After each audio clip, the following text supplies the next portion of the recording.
There's a major college football head coaching vacancy along the Brazos River. No, try again. This is Locked On Baylor. You are Locked On Baylor, your daily podcast on the Baylor Bears, part of the Locked On Podcast Network, your team every day. Welcome to another episode of Locked On Baylor, brought to you today by Gametime. Thank you for making it your first listen today and every day. I'm your host, Cam Stewart. We are talking about still Baylor's horrific loss to Kansas State on Saturday on the gridiron. We're also going to break down a little bit of the basketball game last night against Gardner-Webb, and it wasn't a glowing example of what this team could and probably should be. But that's coming up later in the show. First, we still got to talk about football. And I apologize for that, but I know you guys want to talk about it too. So obviously, it's still a bit of a mixed reaction from Saturday's game, all negative. But the mixed reaction being, from what I've heard, not only just from the comments, but also with people, friends that I went to school with who still follow the team and things like that. I used the word embarrassed quite a bit on Saturday. And I did hear some people pushing back on that to say it wasn't embarrassing because it was expected. And I say, well, both of those things can be true. Let me use this example at you. My parents could still be embarrassed of me. I don't think that's true, by the way, but let's just play it out. My parents could still be embarrassed of me, but can they be surprised? No, I went to college to get a communications degree. Things like that. I love that example, but I expected Baylor to lose. I expected Baylor to lose comfortably on Saturday, but they lost by 40 points. They scored a touchdown in the final minute. Sorry. So it ends up only being 34 points. And B, I did, for some reason, stupidly expect a little bit more effort, a little bit more focus, a little bit more balls for a team that was staring down the barrel of not making a bowl game. And they didn't. And I should have known that. It was the same thing we've seen all season. And I think this game wasn't so much effort, so much as it was that lack of focus and making stupid mistakes. Because again, we went through the numbers yesterday, and I'll go through them again pretty quickly. I won't go through all of them, but you look at the numbers in this game, and it looks pretty even. Now, Kansas State does get 119 more yards of total offense, but pass yards are about even. They do get 100 more yards on the ground, but that's how you get to the 119-yard difference in total offense. But penalties are pretty much the same. First downs are the same. Third down conversions are roughly the same. Average yards per play isn't all that different. Total plays, Baylor runs 11 more. They have more of the ball than Kansas State does. Red zone, both teams are perfect. Baylor 3 of 3, Kansas State 6 of 6. But again, here's where it comes down. Here's what it comes down to. 0 turnovers for Kansas State, 4 turnovers for Baylor. Bang, we're done. We're done right there. Let alone the fact that it's 4 turnovers with 21 points off those turnovers for Kansas State. We're done. We're done. That's it. That's it. You don't win any conference game. You barely win any games when you have 4 turnovers. You never beat anybody when you're -4 in the turnover margin. And you definitely don't beat anybody when they're getting 21 points off it, let alone a game against a ranked team in the conference on the road. Never going to happen. Never. And it didn't even come close to happening. So, Will Howard, pedestrian day, 19 to 29, 235 yards, 3 touchdowns, no picks. That's good. That's good. Doesn't seem like 59 points good, but when you're facing a Baylor team that turns the ball over 4 times, that's what's going to happen. And he ends up setting the Kansas State all-time touchdowns record. Good for him. And it made me look deeper into the numbers for the whole season, which, again, are not surprising. But I want to put you through this purview of what if I told you these numbers at the beginning of the season. I think expectations for this team were fairly mixed. That said, I don't think anyone thought it was going to be this bad. I don't think most fans didn't think they were going to miss a bowl game. I think when I mean mixed would be, some people thinking the 6-6, 7-5, Other people thinking 9-3. No one really thinking 11-1. No one thinking 4-8. And most years in the Big 12, this would be a no wins on the schedule kind of year. But the bottom quarter of the conference is that bad this year. So let's look at some of the numbers. Red zone offense, 107th in the nation. I should put this out there because you'll see a lot of triple digits in here. This is out of 133 FBS teams. Red zone offense is 107th. Red zone defense is better than I thought, only 54th. Only 54th. This one jumped off the page at me, but I'm not too surprised by it, but just how bad it was and who they were behind jumped out to me. Tackles for loss allowed. Okay, think of all the negative plays you see from Baylor. The screen plays that don't work out, the rushing plays that go nowhere, the sacks. Tackles for loss allowed. Baylor is 115th in the nation. 115 at 7.4 per game. 7 negative plays each game just off the bat. This is a schedule that had Texas State, that had Long Island, and Cincinnati. Who's that bad? 7 a game. Think about that. Think of how many times you are actively hurting yourself. 7 times a game. That's behind such powerhouses as Tulsa, Ball State, East Carolina, and UMass. That's the University of Massachusetts. One of the worst teams in not in Power 5, in all of FBS the last decade since they made the move. And East Carolina this year is horrendous. You're behind them in terms of negative plays from your offense. One thing I've been touting, I should say, the last few weeks is a bright spot, and not that they were great or anything, but the passing defense. You got young guys in the secondary there who I thought had played pretty well, but you look at the numbers, especially after Saturday, passing efficiency defense. Again, out of 133, Baylor is 108th. The spots 100 and 133 should be reserved for group of 5 teams. I know it's not, but in terms of the quality of players you're bringing in, that should all be group of 5 teams. And what it is a group of 5 teams and the very worst Power 5 teams, which Baylor is. 108th behind Western Michigan, Old Dominion, and Hawaii. Whew, gosh. Scoring offense in general, just scoring offense, 95th. 95th. That's Kevin Steele stuff. Not Kevin Steele, the coordinator, because he's pretty good at that. Kevin Steele, the head coach. Run offense, 112th in the nation. This one of the things we were just touting as the absolute zenith position group for Baylor this year. Dominic Richardson and Richard Reese, they're 112th. And you know what? I had this thought in the game Saturday. I thought, I've watched pretty much every snap of every game. Has Dominic Richardson been bad? Dawson Pendergrass, has he been bad? Even Richard Reese, has he been bad? And it's like, kind of. But really, it's everything else around them. It's no threat in the passing game. It's a terrible offensive line, and it's being behind in every game. That's more, I think, what it goes down to. And the rush defense is not much worse. 117th in the nation. Can't run the ball, can't stop the run. We've been saying that for, I don't know, this is week, 10th game. So we've been probably saying that for 7 of them. Until we realized that this was really, really an issue here. It's a bad team, man. But you already knew that. We're going to talk about some of the coaching moves around college football, what else could be on the horizon, and how that could, and I think will, whether we see it or not, affect Baylor in these next few weeks here. But first, I got to tell you about my friends at Gametime, a sponsor of today's video.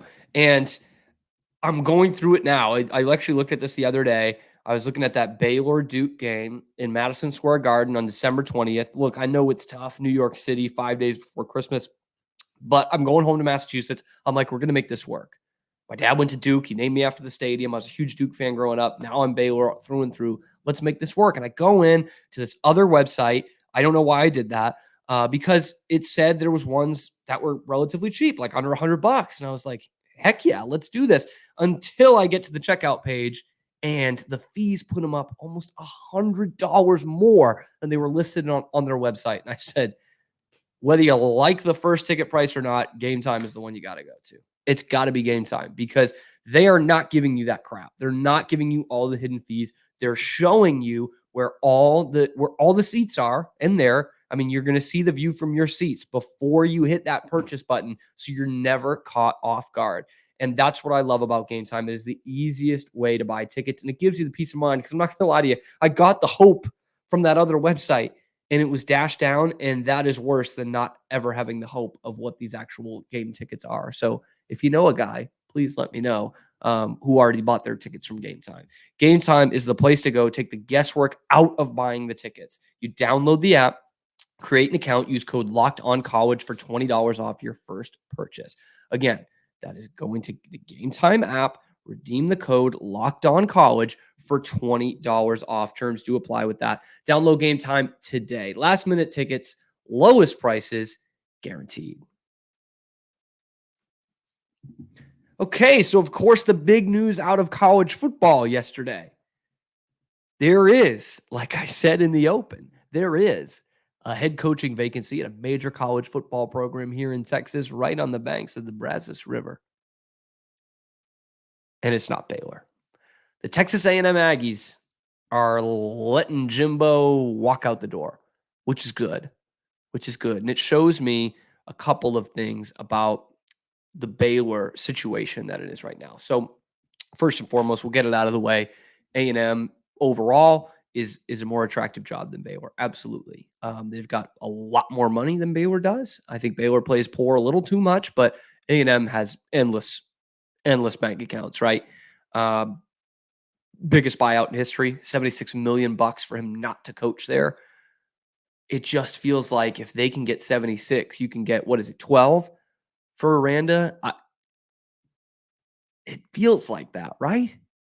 And with that, one of the things I brought up in the post game, and I'll get more into that the next few days, next few weeks about these coaching candidates, if it indeed is the last two games of the Dave Aranda era coming up, is the buyout is one thing, but then you got to pay for another head coach, right? A&M's going to have to do that. They're going to have to pay $76 million and then give someone a comparable contract to go there. And so I think with the Baylor situation, if it's $12 million to buy him out, how are you paying for the next coach? And that's why I think of those coordinator names that I brought up. Look, I don't necessarily want to go the coordinator route either. I don't. And I know the names you're going to bring up.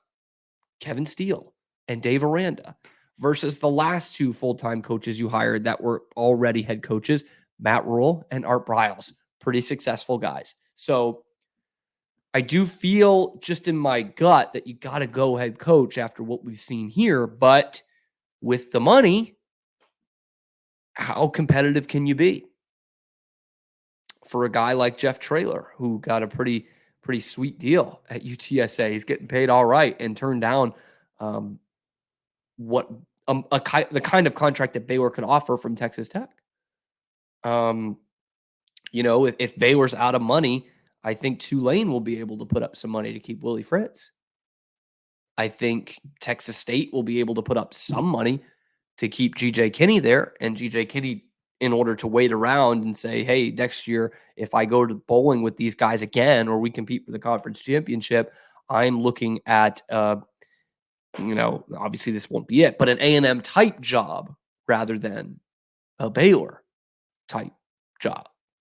So that's kind of the things I was thinking about with the buyout. And the other thing too, of course, is that is another school, another program ahead of Baylor in the pecking order that is already on the coaching search. Michigan State and A&M comfortably, both better jobs than Baylor, both have vacancies. And the more those add up, the tougher it becomes for Baylor. Now, the saving grace, the silver lining here is A&M probably has their guy. In Mike Elko, who was obviously an assistant under Jimbo. has been terrific at Duke, even though they lost the heartbreaker to Carolina on Saturday. But I think a 9-win season last year. And they're a team that's going bowling again. That's in the top half of the ACC, even with that loss. So anyway, he's done a real good job at Duke. And I think that's a guy you bring in at A&M. Now, that said, crazier things have happened. What if the first option doesn't go to, if the first option doesn't go there, Mike Elko? Because then, realistically, you're thinking about Jeff Traylor is the next guy who I think needs to be at the top of Baylor's list. And that's one that if it's going to come down to a pissing contest between Baylor and Texas A&M for Jeff Traylor, Baylor's not winning that one. They're not. And I will say this, I will preface this, because A&M is such a weird one to diagnose, because in theory, yes, it should be Elko, but you're going to have to give, again, a comparable contract. It's not going to be the same buyout. It's not going to be the same salary as someone like Jimbo Fisher, but it's going to be a big salary because they're going to back A&M into a corner there. And secondly, I think back to who had the job before, Jimbo Fisher. It's tough to remember now, but this was coming off, a couple of years at Jameis, a national championship, a real good run at Florida State for Jimbo Fisher. And it was kind of like Kim Mulkey going to LSU. Everyone was like, really? He's giving that up. He's got an awesome gig at Florida State. He has a chance to win the conference every year. This is beginning of Clemson's rise. Why would you do that? Why would you do that? And so you got to wonder, is A&M going to pull that off again? Are they going to pull someone like, I don't know, a Dan Lanning or someone like that, or Lincoln Riley? We know he could jump ship. Is something like that going to get pulled out of the bag? I don't know. But having two teams that are ahead of you, two programs that are ahead of you in the pecking order, already have their vacancies and already out on the phone scheduling interviews is not good. Is not good for Baylor. And another thing to take from this is A&M, for as much as we meme them, and they've deserved it, they acted like a serious football program here. I know it's not the same situation as Baylor financially, but just the thought process of this is not where we need to be. This is not where we need to go. This is not where we need to be right now. And the last few years haven't been what they should have been. We need to compete with the big boys. And we are going to cut out of this situation right now. We're not waiting around. We're going to find our guy because we're a real serious football program. And yes, they don't have to worry about money the same way Baylor does. But again, I don't think the buyout is too unreasonable for Baylor. If they're a serious athletic department and we're going to pour the resources into this athletic department, and specifically, of course, this football team to raise the profile of our university, this is an eye-opener. This is how a program does it. And I just wonder if Baylor's just going to be left sitting on their hands here when they're hiring Jeff Traylor and GJ Kinney says, no, you know what? I'll wait another year. I'll wait. I'll wait another year here at Texas State. I'll take them to a 10-win season next year, and I'm going to go to Florida or UCLA. Because that's really possible. It really is. Or Mississippi State or whatever. It's possible. Or by the way,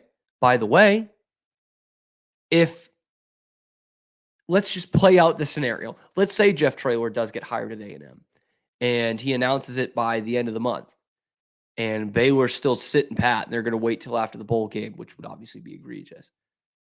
Traylor goes to A&M. UTSA's first call is to GJ Kinney. And obviously Baylor is a better program overall and it's a better job, but they might beat you to the punch. Anyway, that's what that means for Baylor, is that there's another school, another program in the pecking order, higher in the pecking order than you are, that has a vacancy, that's already getting on the phone and financially can attract anyone in the nation. So take that as you will. Will Dave Aranda be their next defensive coordinator at A&M? Maybe. I think he might be at USC, though. Alex Grinch out the door. Lincoln needs an experienced guy in there, a guy who gives him fits defensively, the guy who almost single-handedly made him leave the Big 12. Yeah, maybe they hire that guy. Maybe. We'll see. Now, we spend a lot of time talking together, you and I. We get fired up together. We pound our heads into the brick wall together after the losses. Who starts, who sits, who should be fired, who shouldn't, all that. I'm thankful for that connection that we have. And today, I want our chat to be a little more personal. I just learned that you can get a 1-year supply on ED medications. You realize what that means? Bring on extended travel. Bring on whatever that next natural disaster or supply chain issue is. You are covered, my friend. You don't have to worry about whether or not you can refill your generics for Cialis, Viagra, or Revatio prescription. And this is possible because of our friends and our sponsor of today's video, Jase Medical. Go online right now at jasemedical.com and receive your 12-month supply on your daily medication. Remember to use the promo code LOCKEDON at checkout for a discount as well. One of their customers said this about Jase. I am thankful for this service. I want to read this word for word because it's important. I'm thankful for this service. Supply chain issues caused me to cut pills in half just to have it. I ordered most of my daily meds with a year supply. I also ordered the antibiotic kit, and now I feel secure. Prices are lower than my local pharmacies, and I highly recommend this for everyone. Listen up. If you or someone you love would get some peace of mind by having a year supply of any daily med, go to jasemedical.com to see if that is available for you. Just use the promo code LOCKEDON for $20 off your purchase. Can't put a price tag on peace of mind. Thanks to our friends at Jase Medical. Basketball. Baylor played that yesterday at the Farrell Center against your favorite team, my favorite team, the Running Bulldogs of Gardner-Webb University. First one in the chat to tell me what state Gardner-Webb is in gets a free prize. My respect. It was not that great. It was not great. Baylor ends up winning the game by 15. They pull away in the last 10 minutes of the game. Overall, just defensively, they left a lot to be desired there. There was a lot of room to grow, especially on the inside. Now, Yves Missi does set his career high in his third game for blocks with 5. He's special. He's still special, both ends of the floor. Now, he wants to block everything, which isn't always a great thing because he is up in the air a lot. Not a good thing for 2 reasons. A, of course, if you're just jumping all over the place when it's not necessary, you are raising the chances of you getting injured, first off. Second off, more experienced teams are going to get him up in the air. They're going to get him in foul trouble. And the guy behind him, Josh Ojenwuna, who did play well today, also had 4 fouls yet again. He's always going to be in foul trouble. And your third center, who was your starter for the first 2 games, Jonathan Tchamwa-Tchatchoua, did not play yesterday at all.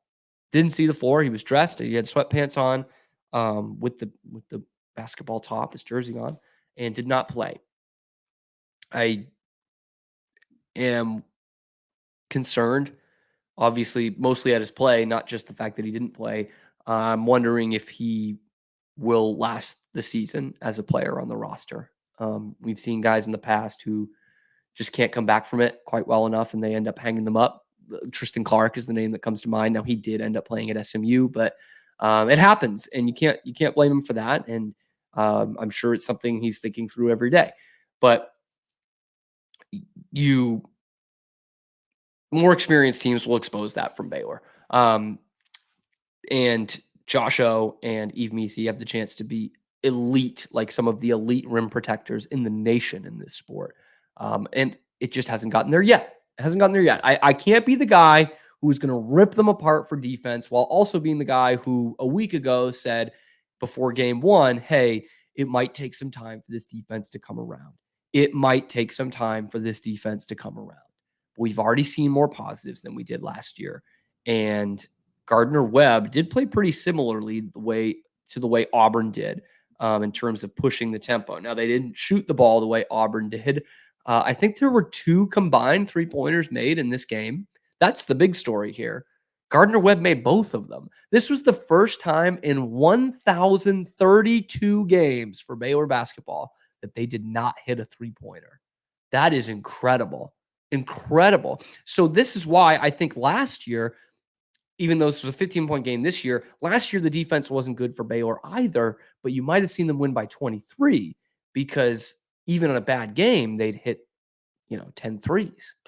So you didn't have any today. Any. I never thought we'd see that again in basketball, even in college basketball, which amazingly has evolved really similarly to the way the NBA did in about 2015 when that Steph Curry Warriors team started taking over in terms of the importance of the three-point shot. They were not far behind in college basketball at all.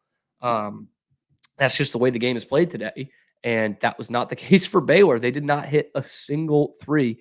And trying to pull up the final stats on there. Yeah, 0 for 9 from 3 in a 77-62 win. Now, Yves Missi, good overall day. He ends up 5 for 8 from the floor, 1 of 2 in field goals, free throws, and only 2 personal fouls on the day. And I say only 2. That's not necessarily a bad thing, but it does make me wonder about the physicality he's going to bring later in the season. But that's something he's just going to learn about.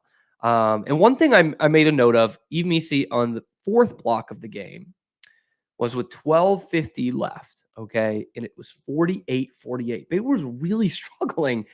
They were up 3, I think, at the half, maybe 6. I don't know. But it was nip and tuck, back and forth. Gardner-Webb was hanging in there and had leads at a few of these media timeouts in the second half. But Baylor goes on to win the game 77-62. Again, that was at 48-48. Yves Missi gets a big block. Ray J. Dennis has a beautiful layup in transition. So after that, Baylor goes 29-14 and wins the game. So that was clearly a lift. Again, 12:50 left to go in the game. That was the lift. Now I do want to talk about Ray J. Dennis a little bit, because I really like his game overall. I really do. I think he gives you such a plus offensively, both with the way he finds guys and with his scoring ability. He's a guy who can get to the paint. They have a couple of guards who can really get to the paint. And I just overall, before I get to what I'm getting to, he is going to be a plus player offensively. That said, I still think he's playing a little fast, a little just out of sync. He had 4 assists today, but he also had 4 turnovers. And I used the Michael Scott meme on Twitter, and I do believe this. I just think there's times where he gets downhill or he's up in the air and he just thinks he's going to find something and he doesn't. And that's what I mean. I think he's just playing a little bit too fast. I think he's a real good facilitator. He is a good penetrator, and he's a pretty decent shooter as well. I think he is such a plus player for them offensively. But it's every night he's given the ball away 4 or 5, in the case of the first game, 7 times, which is significantly higher than his worst season in college, which was, I think I had posted it the other day. I think it was 2.3 turnovers a game is his worst for a season. And he's living at around 4 or 5 in the first 3 games this year. So I am a little concerned about that because you do have that Thanksgiving tournament in 2 weeks, which is going to feature some good teams on there. And you obviously you have Duke in there in December. You've got some good matchups before you get into conference play. So overall, am I changing the way I feel about Baylor basketball this year? It's a little more apprehensive after this game against Gardner-Webb because I just thought they were sleepwalking through it. The John Brown game, it was a quick turnover time-wise. What was it? Wednesday morning, basically. You get in at 3:30 in the morning, get off the plane, and then you're playing 31 hours later, which is just not a lot of time after your very first game of the season to recover. I do love the makeup of this team. I think this is going to be one of the best starting 5s in the nation, and I just think it's so well-rounded that facilitator who can score like Ray J. Dennis, a lockdown perimeter guard in Jaden Nunn, a unicorn in the middle in Yves Missi, Jacoby Walter, who was barely heard from today. I put that in air quotes because he did lead the team in points with 18 and I didn't think had a great game. And Jalen Bridges, we know what he can do. So I think this is a really legit starting 5. I'm just waiting to see more of these pieces come together. And that's why, I guess, why we have the preseason, the pre-conference season. But I think this is going to be a really fun team to watch. And one guy I want to shout out today, D'Antoine Grimes. If I got this right, and I can't see how, I can only see how much they played, but I think D'Antoine Grimes came in with about 9 minutes left. And I think it was his first time coming into the game. If he did before that, it was for like 30 seconds. But if I'm right, he sits for 30 plus minutes, comes in for the last 9 and plays the last 9. And that's when Baylor pulled away. And he only has 2 buckets, but they're 2 real nice drives. He made some good plays. He played well defensively on the perimeter. And he's one of the guys who's out there when Baylor takes control of this game. And it's a weird 5 that are out there. It's D'Antoine Grimes. It's Langston Love. And by the way, I got to shout out Langston Love. I got to. I didn't think he was great in the first game against Auburn, and I thought, man, what is he going to be? He can absolutely be a microwave guy off the bench for Baylor. I absolutely think that. I know the level of competition these last 2 games are not near what they are going to see in the conference schedule. But we've seen this in flashes before. We just need to see it more consistently. I think Langston Love is going to be a big-time player off the bench for the Bears this year. I think he's got the speed, which I didn't think he had in game 1, but he could be a real important 2-way player for you. Anyway, I'm over time. We are going to have another show tomorrow. It's TCU week. I know I can't feel the vigor with it either, but we're going to talk about it. TCU week, the battle of the mids. One might be going to a bowl game. One is not, but it's a rivalry either way. Throw the records out the window. Thank God for that. Thank you for making it your first listen today and every day. I really appreciate you guys. This has been Locked On Baylor.